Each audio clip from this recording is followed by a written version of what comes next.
আল্লাহ বুঝাইতে চাইলেন, বান্দা আমি আল্লাহর ভয় তোমার অন্তরের ভিতর ঢোকাও, কারণ যাদের ভিতরে আল্লাহর ভয় আছে এদেরকে আমলের কথা বলতে হয় না। আল্লাহর ভয়ের কারণে এরা আমলের মধ্যে মশগুল থাকে, কথা ঠিক কিনা? আজকে যারা নামাজ আদায় করি না, আজকে যারা রমজান মাসে রোজা রাখি না, টাকা পয়সা আছে, ধন দৌলত আছে, এরপরেও এই জমিনের মধ্যে কিছু মানুষ আছে যেই মানুষগুলো বাইতুল্লাহর গেলাফ ধরে লাব্বাইকের আওয়াজ দেওয়ার সুযোগ হয় না। ধন দৌলত আছে, এরপরেও কোরবানি দেওয়ার সামর্থ্য হয় না। এ মুসলমান, যাকাত দেওয়ার তৌফিক হয় না। কেন হলো না? কেন মানুষটা সুস্থ আছে নামাজ পড়লো না? কেন সুস্থ মানুষটা রোজা রাখলো না? কেন বড় লোকটা হজ করতে পারলো না?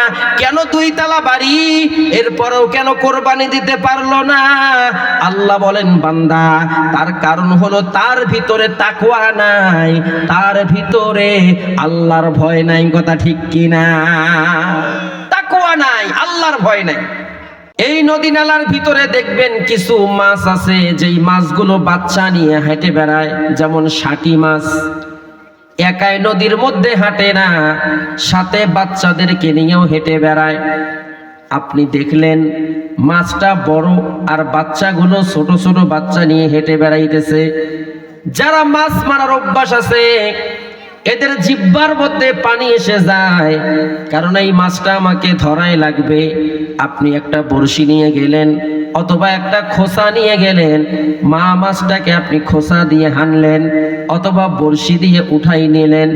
বাড়ির মধ্যে গিয়ে আপনার বিবি সাহেবাকে বললেন, বিবি আমার এই মাছটাকে তুমি ভুনা করে দাও, আমি দুপুরবেলা এই মাছ দিয়ে আমি খানা খাবো।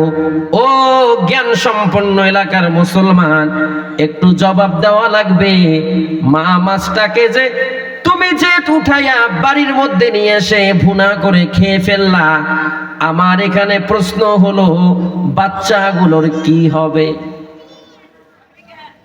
বাচ্চাগুলো মারা যাবে অথবা অন্যান্য বড় বড় মাছ এই বাচ্চাগুলোকে খেয়ে ফেলবে, চিরন্তন সত্য।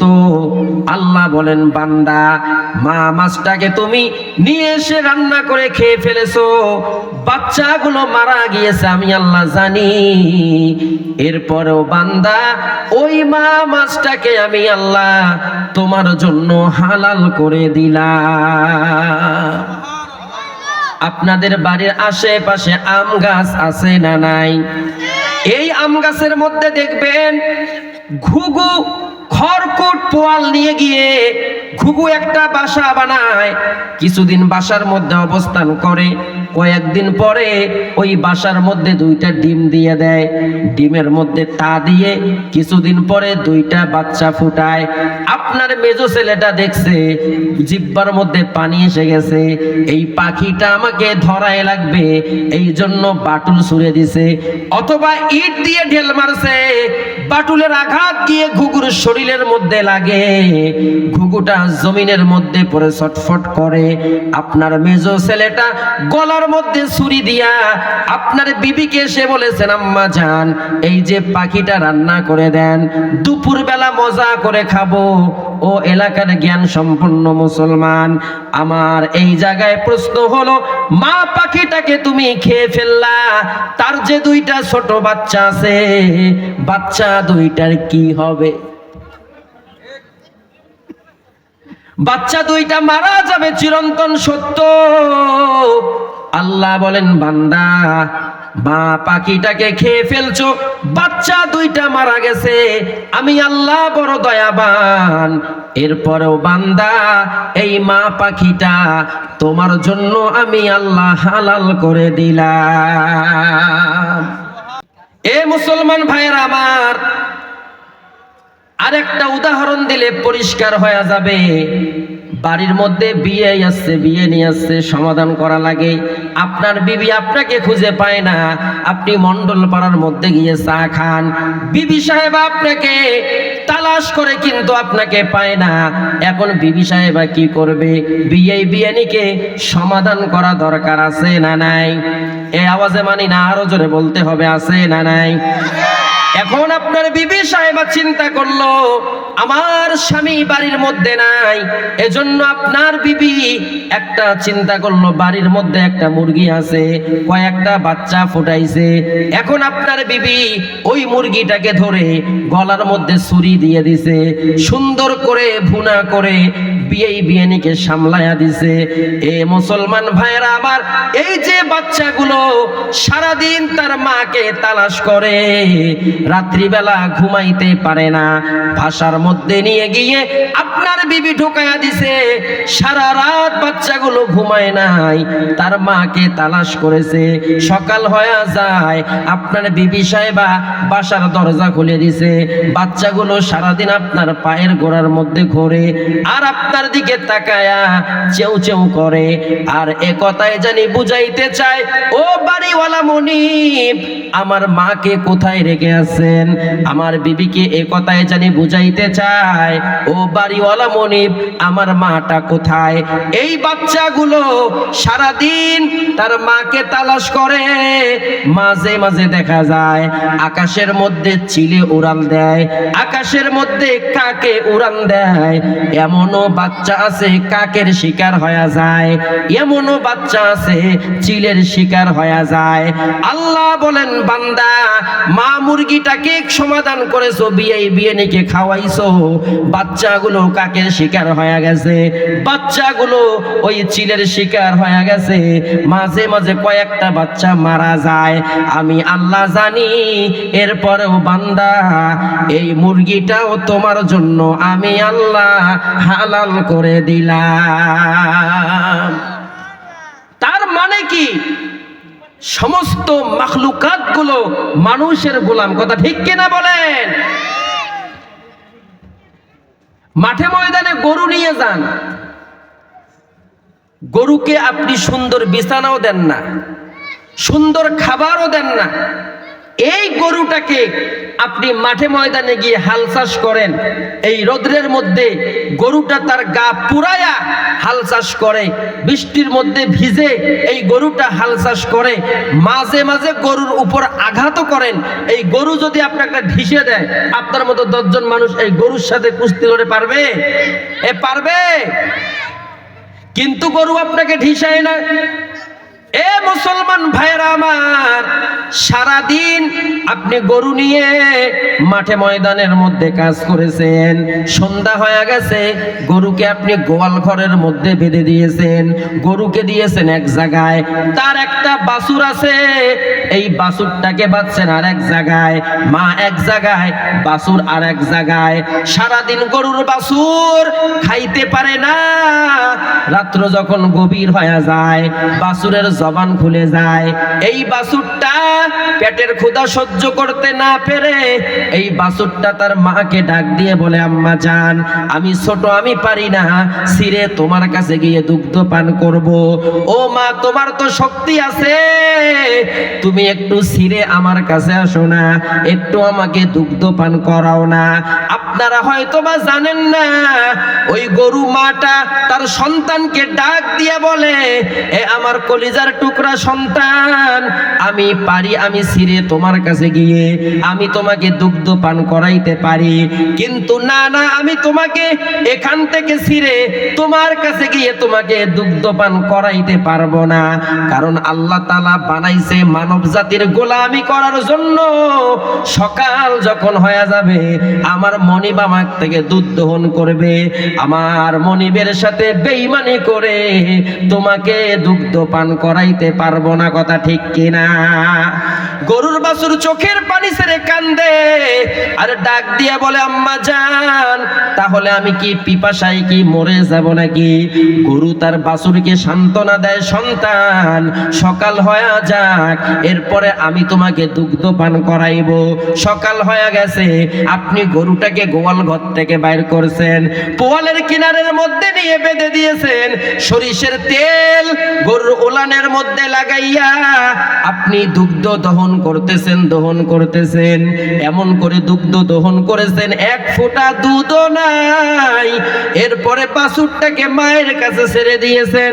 এই বাছুরটা তার মায়ের ওলানের মধ্যে মুখটা লাগায়া দেখে এক ফোঁটা দুধও তার মায়ের ওলানের মধ্যে নাই। দেখবেন বাছুরের চোখ দিয়ে টপ টপ করে পানি পড়ে। এই বাছুরটা তার মাকে ডাক দিয়ে বলে, আম্মা জান, আপনি তো আমাকে প্রমিস করেছেন সকালবেলা আপনি আমাকে দুগ্ধ পান করাইবেন, কিন্তু আম্মা জান আপনার ওলানের মধ্যে মুখটা লাগায়া দেখি এক ফোঁটা দুধও আপনার ওলানের মধ্যে নাই। এই মা গরুটা তার সন্তানকে ডাক দিয়ে বলে, সন্তান তোমার মাথা দিয়ে আমার দুধের মধ্যে আঘাত করো। সন্তান তার মাথা দিয়ে দুধের মধ্যে আঘাত করে, কিন্তু এক ফোঁটা দুধও বাইর হয় না। আপনি নজর করে দেখবেন গরুর চোখ দিয়ে ডালিমের ফোঁটার মতো টপ টপ করে পানি জমিনের মধ্যে পড়ে। মাও কান্দে, বাছুরও কান্দে। এই মাটা তার বাছুরের গা গুলো চাটাচাটি করে, আর এ কথায় বুঝাইতে চায়, সন্তান আল্লাহ তাআলা বানাইছেন মানব জাতির গোলামি করার জন্য। এই মানব জাতি হলো আল্লাহর গোলাম, আর আমরা হলাম মানব জাতির গোলাম। কিন্তু মানুষ এত নিমক হারাম, তোমার কথা মানুষ চিন্তা করে নাই। আমার থেকে দুধ দহন করেছে, এই গরুটা কান্দে, আসমানের দিকে চক্ষুটা উঠাইয়া আল্লাহকে কথায় বুঝাইতে চাই, আল্লাহ আমার কষ্ট করা দুধ তোমার বান্দা নিয়ে যা, কোনো দুঃখ নাই। যদি তোমার বান্দা তোমার ইবাদত করে, আর আমার কষ্টের দুধ খাইয়া যেই বান্দা তোমার ইবাদত করবে না, হাসরের ময়দানে আমি দুধের হিসাবও ছাড়ব না। কথা ঠিক কিনা? কাদেরে কুদ রদ্দুদারি বরকামাল আংতা রব্বি আংতা হাসবি জুল জালাল তুহি কাদের জালিলুল্লাহ জাহাদান বাহার হালে তুহি মেরা নেগাহদান মাইলে মোমেন সোয়ে মোমেন মিশাওয়াদ মাইলে কাফের সোয়ে কাফের মিশাওয়াদ। সমস্ত মাখলুকাত বানাইছে মানুষের গোলামি করার জন্য। কথা ঠিক কিনা বলেন? তাহলে আমরা গোলাম কার? বলেন বলেন, আমরা গোলাম কার? আর দুনিয়াতে যত মাখলুকাত আছে এই মাখলুকাত গুলো গোলাম হলো মানুষের। কথা ঠিক কিনা বলেন? তাহলে মুসলমান ভাইয়েরা আমার, আমাদেরকে আল্লাহ তাআলা সৃষ্টি করেছেন আল্লাহ তাআলার গোলামি করার জন্য। তবে বন্ধুরা আমার, আল্লাহ তাআলার গোলামি করতে গেলে কয়েকটা গুণ অবলম্বন করা লাগবে। এর মধ্যে এক নাম্বার গুণ হলো, আল্লাহ বলেন, ইয়া আইয়ুহাল্লাযীনা আমানু, হে ঈমানদারগণ, ইত্তাকুল্লাহ, তোমরা আল্লাহকে ভয় করো। তাহলে আমরা ভয় করব কাকে? বলেন, আমরা ভয় করব কাকে? আল্লাহকে ভয় করো। আল্লাহকে ভয় করার নাম হলো তাকওয়া। আল্লাহকে ভয় করার নাম কি? বলেন বলেন, কি? তাকওয়া। তাকওয়া মানে আল্লাহর ভয়। আল্লাহ বলেন, বান্দা তাকওয়া অর্জন করো। যেমন তেমন ভয় করলে চলবে না। এরপরে আল্লাহ বলেন, হাক্কা তুকাতি, যেমন করে ভয় করা দরকার তেমন করে ভয় করো। ও বান্দা, ওয়ালা তামুতুন্না ইল্লা ওয়া আনতুম মুসলিমুন, তবে খবরদার মুসলমান না হয়ে মৃত্যুবরণ করিও না। কথা ঠিক কিনা? এ মুসলমান, আল্লাহ বুঝাইতে চাইলেন, বান্দা আমি আল্লাহর ভয় তোমার অন্তরের ভিতর ঢুকাও। কারণ যাদের ভিতরে আল্লাহর ভয় আছে এদেরকে আমলের কথা বলতে হয় না। আল্লাহর ভয়ের কারণে এরা আমলের মধ্যে মশগুল থাকে। কথা ঠিক কিনা? আজকে যারা নামাজ আদায় করি না, আজকে যারা রমজান মাসে রোজা রাখি না, টাকা পয়সা আছে, ধন দৌলত আছে, এরপরেও এই জমিনের মধ্যে কিছু মানুষ আছে যেই মানুষগুলো বাইতুল্লাহর গেলাফ ধরে লাব্বাইকের আওয়াজ দেওয়ার সুযোগ হয় না, ধন দৌলত আছে এরপরেও কোরবানি দেওয়ার সামর্থ্য হয় না, এ মুসলমান যাকাত দেওয়ার তৌফিক হয় না। কেন হলো না? কেন মানুষটা সুস্থ আছে নামাজ পড়লো না? কেন সুস্থ মানুষটা রোজা রাখলো না? কেন বড় লোকটা হজ করতে পারলো না? কেন 2 তলা বাড়ি এরপরেও কেন কোরবানি দিতে পারলো না? আল্লাহ বলেন বান্দা, তার কারণ হলো তার ভিতরে তাকওয়া নাই, তার ভিতরে আল্লাহর ভয় নাই। কথা ঠিক কিনা? তাকওয়া নাই, আল্লাহর ভয় নাই। একজন মানুষকে সুন্দর করতে গেলে একটা ভালো পোশাকের দরকার। আল্লাহ বলেন বান্দা, মানুষের সৌন্দর্য বাড়ায় দেয় মানুষের পোশাক, ঠিক তেমনি ভাবে তাকওয়া এমন একটা মেডিসিন, এই তাকওয়াটা তোমার পুরা আমলি জিন্দেগিটাকে সুন্দর বানায়া দিবে। জোরে বলেন সুবহানাল্লাহ। সুন্দর বানায়া দিবে। যাদের ভিতর তাকওয়া আছে, যাদের ভিতর আল্লাহর ভয় আছে, এই মানুষগুলোকে দেখলেই চেনা যায়। বলে কেমন? বলে তাদের ভিতরে আমল, তাদের ভিতরে আফসোস আছে। বলে কেমন আফসোস? বলে প্রতিদিন নামাজ আদায় করে, কিন্তু একদিন যদি নামাজ আদায় করতে একটু সময় পার হয়ে যায়, নামাজটা যদি কাজা হয়ে যায়, মানুষটা আর ভালো লাগে না, দিনটা তার ভালো যায় না। বলে নামাজ পড়তে একটু দেরি হয়েছে, এই মানুষটা ব্যবসার চেয়ারে বসছে, কিন্তু ব্যবসা করতে ভালো লাগতেছে না। বলে কেন? বলে আজকে আমার নামাজটা দেরি হয়ে গেছে। একজন মানুষ চাকরির টেবিলে বসছে, কিন্তু নামাজটা একটু মিস হয়ে গেছে, এখন তার মনটা ভালো লাগতেছে না। বলে ভালো না লাগার কারণ কি? বলে এই মানুষটা তো নামাজটা একটু দেরি করে পড়ছে।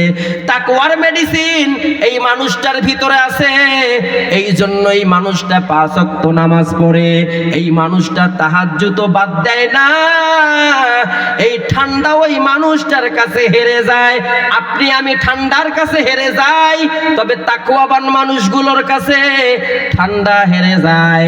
কারণ তাহাজ্জুদের সময় ওদের ঠান্ডা নাই, গভীর রাতেও এদের ঠান্ডা নাই। এ মুসলমান ভাইরা আমার, একদিন যদি তাহাজ্জুদ মিস হয়ে যায়, এই তাকওয়াবান মানুষগুলোর ভালো লাগে না, এই মানুষগুলোর সারা দিন মনটা বেজার থাকে। কথা ঠিক কিনা? মনটা তার ভালো লাগে না। বলে কেন? বলে এর কারণ হলো যে আমরা তো একদিনও তাহাজ্জুদের নামাজে উঠতে পারি না, কিন্তু যারা তাকওয়াবান বান্দা এরা প্রতিদিন তাহাজ্জুদ পড়ে, একদিন যদি তাহাজ্জুদ পড়তে এদের মিস হয়ে যায়, এদের সারাদিন মন ভালো লাগে না। বলে কেন? বলে এই লোকটা হলো তাকওয়াবান। কথা ঠিক কিনা বলেন?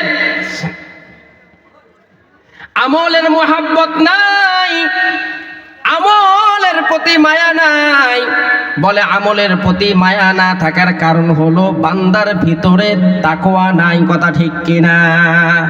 যদি বান্দা তোমার ভিতরে তাকওয়ার গুণ থাকতো, তাহলে বান্দা আমল করতেও না পারলে আমলের প্রতি মায়া লাগতো। কথা ঠিক কিনা?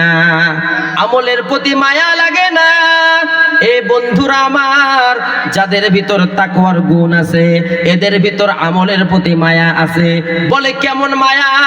বলে অমুকে 5 ওয়াক্ত নামাজ আদায় করে, আহা আমি যদি সুস্থ থাকতাম আমিও 5 ওয়াক্ত নামাজ পড়তে পারতাম। অমুকে তাহাজ্জুদ পড়ে, আমিও যদি সুস্থ থাকতাম আমিও তাহাজ্জুদের নামাজ আদায় করতাম। এই আফসোস গুলো আমাদের মধ্যে নাই। আমাদের মধ্যে এই আফসোস গুলো আছে, অমুকে 2 তলা বাড়ি বানাইলো, আমিও যদি বানাইতে পারতাম। কথা ঠিক কিনা? অমুকে 2 বিঘা জায়গা কিনছে, ইস আমিও যদি পাইতাম। এর প্রতি আমাদের লোভ আছে, মায়া আছে, কিন্তু ইবাদতের প্রতি আমাদের মায়া নাই। অমুকে যাকাত দিল, আমি যদি পারতাম। অমুকে জিকির করলো, আমিও যদি জিকির করতে পারতাম। এরকম আমাদের ভিতর নাই। কথা ঠিক কিনা বলেন? যাদের ভিতরে তাকওয়া আছে তাদের ভিতরে এই গুণটা আছে, আমিও যদি এইরকম আমল করতে পারতাম। তবে মুসলমান ভাইরা আমার, আল্লাহ তাআলা বলেন বান্দা আমল যদি করতে না পারো, আমলের প্রতি মায়া থাকার কারণে বান্দা তুমি যদি আফসোস করতে পারো, এই আফসোস করার কারণে আমি আল্লাহ তাআলা তাআলা তোমাকে জান্নাত দিয়ে দিব। জোরে বলেন সুবহানাল্লাহ। এ মুসলমান ভাইরা আমার, একজন ওলির ঘটনা আপনাদেরকে শোনাই। আব্দুল্লাহ ইবনে মুবারক রহমাতুল্লাহি আলাইহি, তিনি কোন নবী ছিলেন না, তিনি কোন সাহাবীও ছিলেন না, তিনি ছিলেন একজন আল্লাহর ওলি। তিনি কি ছিলেন? একজন আল্লাহর ওলি ছিলেন। এই আব্দুল্লাহ ইবনে মুবারক রহমাতুল্লাহ আলাইহিকে আমার আল্লাহ তাআলা কয়েকটা জিনিস দান করেছেন। তাকে আল্লাহ তাআলা সম্মান দান করেছেন, ইলম দান করেছেন। তিনি একজন বড় মুহাদ্দিস ছিলেন। আল্লাহ তাআলা তাকে ইবাদত দান করেছেন। তিনি সারা রাত নামাজ আদায় করতেন। কিন্তু বন্ধু, তার বাড়ির পাশে একটা বাড়ি ছিল। ওই বাড়ির একজন লোক ছিল। ওই লোকটা কামারের কাজ করত। কিসের কাজ করত? কামারের কাজ করত। এই কামারের ভিতরে কয়েকটা গুণ ছিল। তার মধ্যে এক নাম্বার গুণ হলো, মসজিদের মধ্যে যখন আজান হয়ে যাইতো, এই কামার আর দোকানদারি করত না। এই কামার দোকানটা বন্ধ করে নামাজ আদায় করার জন্য মসজিদে চলে যাইতো। জোরে বলেন সুবহানাল্লাহ। আল্লাহ তাআলা বলেন, ইজা নুদিয়া লিস সলাতি মিন ইয়াউমিল জুমুআতি ফাসআউ ইলা যিকরিল্লাহ। আল্লাহ বুঝাইতে চায়, বান্দা, মসজিদের মধ্যে যখন মুয়াজ্জিন আজান দিয়ে দিবে, দোকানদারি করতে পারবে না, চাকরিজীবী চাকরির চেয়ারে বসে থাকতে পারবে না, ছাত্র ভাইয়েরা স্কুল কলেজ ভার্সিটিতে থাকতে পারবে না, মা বোনেরা রান্নাঘরে থাকতে পারবে না, কৃষকেরা জমির মধ্যে থাকতে পারবে না, শ্রমিকেরা মাঠে ময়দানে থাকতে পারবে না। আল্লাহ বুঝাইতে চায়, বান্দা, আজান যখন হয়ে যাবে, দোকানদারি সহ দুনিয়ার সব কাজগুলো বন্ধ করে বান্দা আল্লাহর আজানটাকে বড় মনে করে নামাজ পড়ার জন্য মসজিদে যাওয়া লাগবে। কথা ঠিক কিনা? বাকুন সুস্তি নামাজে পান জেগানা, ফাওয়াইলুল লিল মুসাল্লিনাল লাযিনা মুমিনারা, এ নামাজ ইমদাদে দান ইস্তাইনু আয়াতে কুরআবখা। আজান হয়ে গেলে আর দুনিয়ার কাজ করা যাবে না। এজন্য কামার আজান যখন হয়ে যায়, মসজিদের মধ্যে গিয়ে নামাজ আদায় করে, আর দিনের বেলা তিনি কামারের কাজ করে। কিন্তু গরমের দিন বৃদ্ধ হয়ে যায়, এই বৃদ্ধ কামার আর দিনের বেলা একদিকে রোদের তাপ আর একদিকে আগুন জ্বালায় কামারের কাজ করা লাগে। কিন্তু এই বৃদ্ধ আর দিনের বেলা এই গরমের দিনে কামারের কাজ করতে পারে না, সারাদিন ইবাদতের মধ্যে মশগুল হয়ে থাকে, আর রাত্রি বেলা আগুন জ্বালায়া কামারের কাজ করে। বলে হালাল উপার্জন করার জন্য রাতের বেলা সারা রাত কামারের কাজ করে। কিন্তু মুসলমান ভাইরা আমার, ওই যে আপনাদেরকে বলছিলাম, আব্দুল্লাহ ইবনে মুবারক রহমাতুল্লাহ আলাইহিকে আমার আল্লাহ তাআলা অনেক সম্পদ দান করেছেন। তিনি দিনের বেলা কাজ করত, তিনি দিনের বেলা রাজ্য চালাইতো, আর রাত্রি বেলা তিনি তার ছাদের উপরে চাঁদের আলোতে সারা রাত নামাজ আদায় করত। বলেন সুবহানাল্লাহ। সারা রাত কামারের কাজ করছে।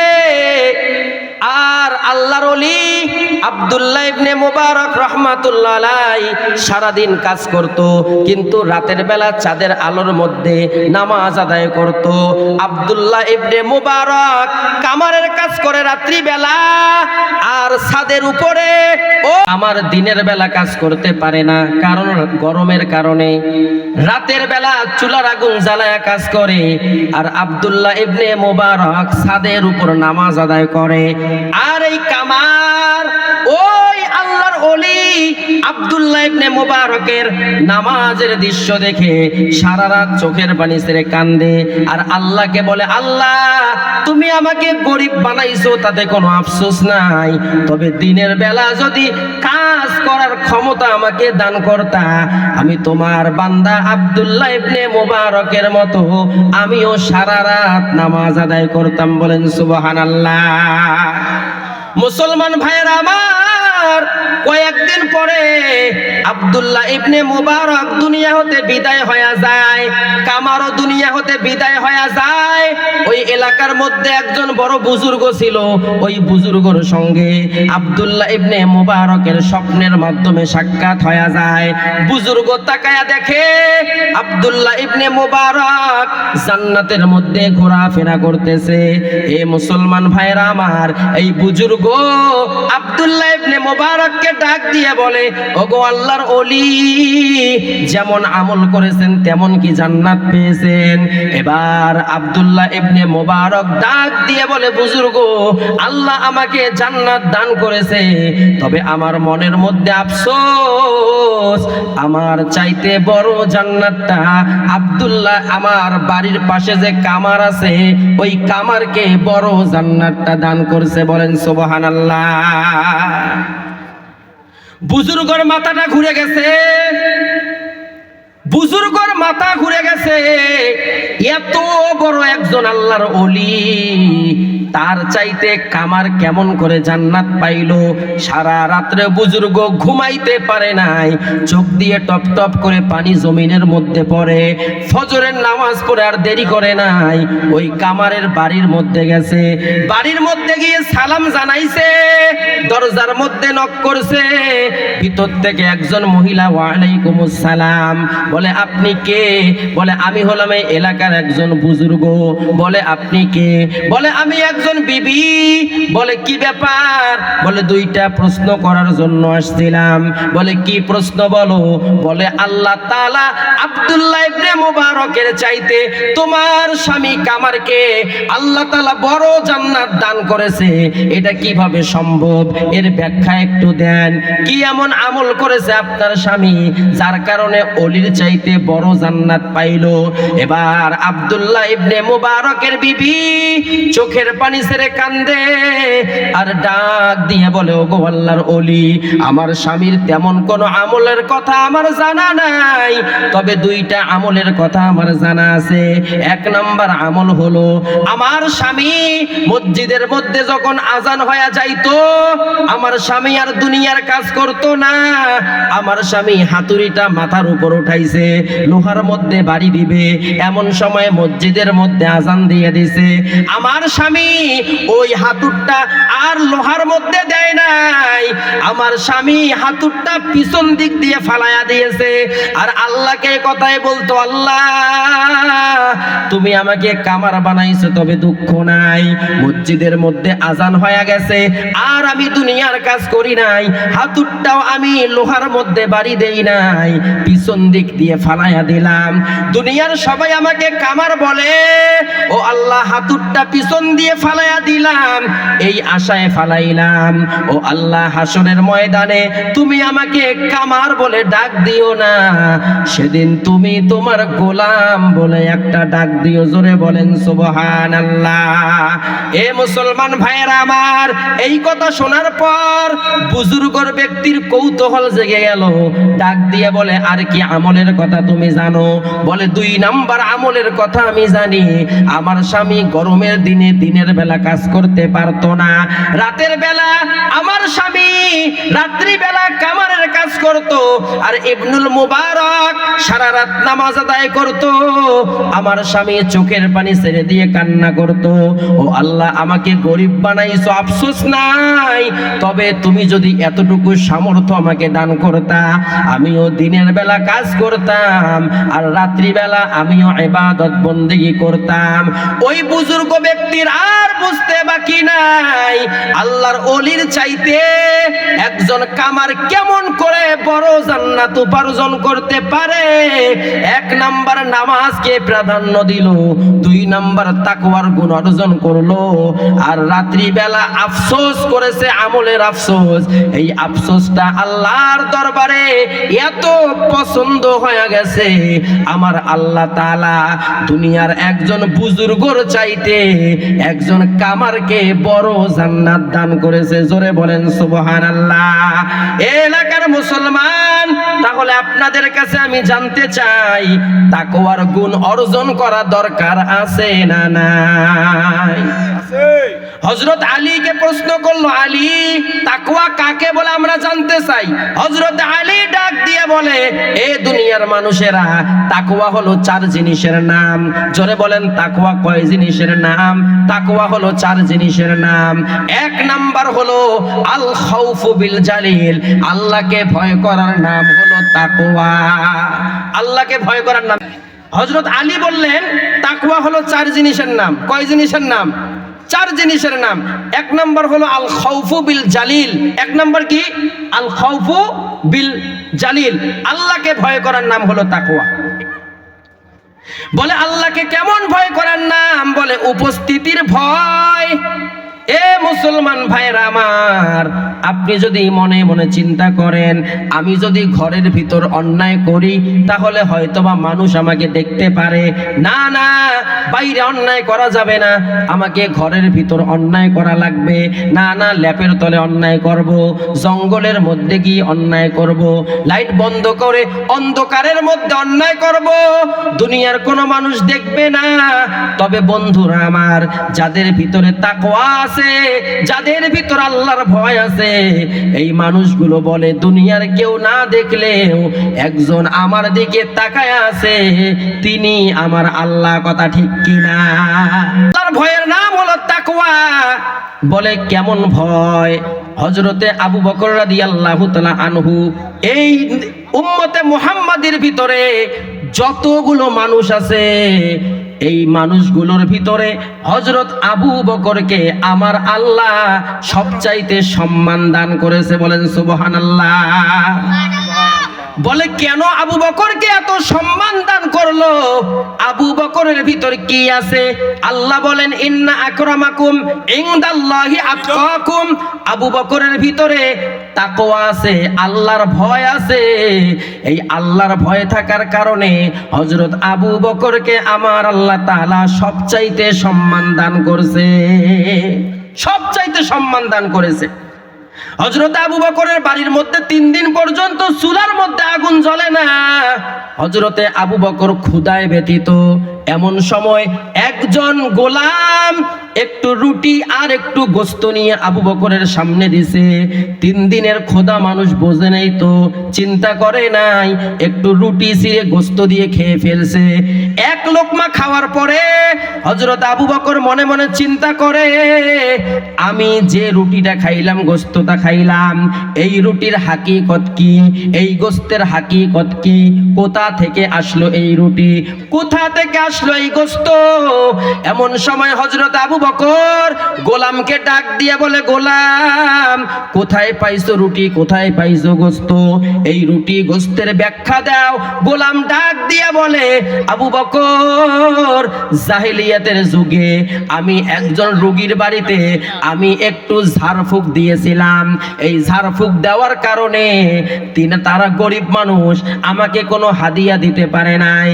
এ আবু বকর, বহুকাল পরে আজকে তার বাড়ির মধ্যে ভালো কিছু রান্না হয়েছে, এই জন্য আজকে একটু গোশত, একটু রুটি আমার কাছে পৌঁছায়া দিয়েছে। এই গোলাম এই কথা বলার পরে হযরত আবু বকর চোখের পানি ছেড়ে দিছে আর ডাক দিয়ে বলে, গোলাম, এ কি করলি? ওই জাহিলিয়াতের যুগে তুমি তো মুসলমান ছিলা না, কাফের ছিলা? বলে, হ্যাঁ, আমি তখন কাফের ছিলাম। তুমি তো আল্লাহর নাম নিয়ে ফু দাও নাই, লাত উজ্জার নাম নিয়ে ফু দিয়েছো, তোমার ফুকে রোগী ভালো হয়েছে, সেই খাবার তুমি আমাকে খাওয়াইলা। গোলাম ডাক দিয়ে বলে, আবু বকর, আমি লাত উজ্জার নাম নিয়ে ফু দিয়েছি, কিন্তু আবু বকর, এই খাবারটা আপনার পেটে ক্ষুধা, এজন্য আপনাকে আমি হাদিয়া দিয়ে দিলাম। এ মুসলমান ভাইরা আমার, হযরত আবু বকর মনে মনে চিন্তা করে, এই খাবারটা ফিরাইয়া দিছে, আর মনে মনে চিন্তা করে, আমার ভিতরে যতটুকু গোশত গেছে, যতটুকু রুটি গেছে, এইটাও আমার পেটের মধ্যে রাখতে দিব না, এইটাও আমি বাইর করে দিব, কারণ আমার ভিতরে তাকওয়া আছে। তাকওয়াবান লোকেরা হারাম খাইতে পারে না, সুদের টাকা খাইতে পারে না, ঘুষের টাকা হাদিয়া মনে করে খাইতে পারে না, মানুষের জিনিস লুট করে খাইতে পারে না, এ মুসলমান ভাইরা আমার, ইয়েতিমের মাল খাইতে পারে না, পরের জমি খাইতে পারে না, কারণ এদের ভিতরে আমার আল্লাহর ভয় আছে। এই তাকওয়াবান হওয়ার কারণে হযরতে আবু বকর মনে মনে চিন্তা করে, আমার পেটের মধ্যে 3 দিন পর্যন্ত খাবার নাই, এরপরেও কোনো দুঃখ নাই, এরপরেও হারাম জিনিস পেটের মধ্যে রাখতে দেব না। এই জন্য মুসলমান ভাইরা আমার, হযরত আবু বকর বমি করার চিন্তা করে, কিন্তু বমি বাইর হয় না। হযরতে আবু বকর পেট ভরে পানি খাইলেন, এরপরও বমি হয় না। আঙ্গুলি গলার ভিতর ঢুকায়া দিছে, এরপরও বমি হয় না। আঙ্গুল দিয়ে গলার মধ্যে আঘাত করতেছে, আঘাত করতেছে, আঘাত করতেছে, এক পর্যায়ে গলা ছিঁড়ে যায়, রক্ত মুখ দিয়ে বাইর হয়ে যায়, এরপরেও আবু বকরের বমি হয় না। আঘাত করতে করতে এক পর্যায়ে আবু বকর বমি করে ফেলে, গোস্তের টুকরা বাইর হয়ে আসে, রুটির টুকরা বাইর হয়ে আসে। হযরতে আবু বকর আসমানের দিকে তাকাইয়া আল্লাহর শুকরিয়া আদায় করে, আলহামদুলিল্লাহ, ও আল্লাহ, পেটের মধ্যে 3 দিন পর্যন্ত আমার ক্ষুধা, এরপরেও হারাম জিনিস খাই নাই, আল্লাহ বমি করে ফালায়া দিয়েছি। আল্লাহর মানে ভয় থাকার কারণে হযরতে আবু বকর গোস্ত আর রুটি পেটের ভিতর রাখে নাই। কথা ঠিক কিনা বলেন? বমি করে ফালায়া দিছে। এটা হলো তাকওয়ার পাওয়ার, এটা হলো একজন আল্লাহর ভয়ওয়ালা মানুষের আদর্শ। কথা ঠিক কিনা বলেন? আর আমরা ঘুষের টাকা ব্যবসায় ভালো হয়েছে, লাভ হয়েছে, এটা মনে করে মজা করে খাই, ঘুষের টাকা হাদিয়া মনে করে খাই, মানুষের লুটপুট করে খাই, এতিমের মাল খাই, নিজের ভাইয়ের জমি দখল করে খাই। কথা ঠিক কিনা বলেন? যদি আমাদের ভিতরে আল্লাহর ভয় থাকতো, তাকওয়া থাকতো, তাহলে মুসলমান ভাইয়েরা আমার, আমরা এমন করে চিটারি বাটপারি করে খাইতাম না। কথা ঠিক কিনা বলেন? এ মুসলমান, 5-10 মিনিটের মধ্যে বয়ানটা শেষ হয়ে যাবে। যেই কথাটা আপনাদেরকে আমি বুঝাইতে চেয়েছিলাম, হযরত আলী বলেন, 1 নম্বর হলো আল খাউফু বিল জালিল, আল্লাহর উপস্থিতির ভয়ের নাম হলো তাকওয়া। 2 নম্বর হলো ওয়াত তানজিল, আল আমালু বিত তানজিল, আল্লাহ যা আদেশ করেছেন, কোরআনে যা বলেছেন, কোরআন অনুযায়ী নিজের জীবনটাকে যারা পরিচালনা করবে, এটাই হলো তাকওয়ার 2 নম্বর বৈশিষ্ট্য। আল্লাহ কোরআনের মধ্যে যা বলেছে, আমার রাসূল হাদিসের মধ্যে যা বলেছে, এইটাই হলো তাকওয়ার 2 নম্বর বৈশিষ্ট্য। মুসলমান ভাইরা আমার, আজকে আমরা কোরআন দিয়ে চলতে পারি না, নিজের ব্যক্তিগত জীবনকে কোরআন দিয়ে সাজাইতে পারি না, নিজের পারিবারিক জীবনকে কোরআন দিয়ে সাজাইতে পারি না, নিজের সামাজিক জীবনকে কোরআন দিয়ে সাজাইতে পারি না, রাষ্ট্রীয় জীবনকে কোরআন দিয়ে সাজাইতে পারি না। আল্লাহ বলেন, বান্দা, যারা তাকওয়া অর্জন করতে চাও, নিজের ব্যক্তিগত জীবন, পারিবারিক জীবন, সামাজিক জীবন, রাষ্ট্রীয় জীবন, আন্তর্জাতিক পর্যায়ের জীবন পর্যন্ত কোরআনের বিধান, কোরআনের আইন দিয়ে বান্দা তুমি যদি সাজাইতে না পারো, বান্দা তুমি মানুষ হয়ে দুনিয়াতে থাকতে পারবা, মুমিন হয়ে থাকতে পারবা, মুত্তাকি হতে পারবা না। কথা ঠিক কিনা? কোরআন দিয়ে নিজের জীবনকে চালাও। আর 3 নাম্বার হলো আল কানাআতু বিল কলিল। হযরত আলী বলেন, তাকওয়ার 3 নাম্বার বৈশিষ্ট্য হলো, আমার আল্লাহ তোমাকে যা দিয়েছেন তাতেই সন্তুষ্ট থাকো, অল্পতেই সন্তুষ্ট থাকো। যেমন জ্ঞান দান করেছে অতটুকুই সন্তুষ্ট থাকো, যেমন সম্পদ দান করেছে অতটুকুই সন্তুষ্ট থাকো, যতটুকু সম্মান পেয়েছো অতটুকুর মধ্যেই সন্তুষ্ট থাকো। নিজে রিকশা চালাও, তোমার বড় ভাই সরকারি চাকরি করে, বড় ভাইয়ের দিকে তাকাইতে যাইও না, মুত্তাকি হতে পারবা না। যা আছে অতটুকুর মধ্যেই সন্তুষ্ট থাকো। আর 4 নাম্বার হলো, আর 4 নাম্বার হযরত আলী বলেন, 4 নাম্বার গুণ হলো, আল্লাহ তাআলা এই দুনিয়া থেকে মানুষদেরকে চিরতরে বিদায় নিয়ে কবরের দিকে নিয়ে যাবে। এই কবরের ভয়, প্রস্থান দুইজন দিনের ভয়, অন্ধকার কবরের ভয়, মরণের ভয় বান্দা অন্তরের মধ্যে নিয়ে যারা চলতে পারবে এরাই হলো তাকওয়াবান। আর এদেরকেই আমি আল্লাহ তাআলা মুত্তাকিনদের সার্টিফিকেট দিয়ে দেব।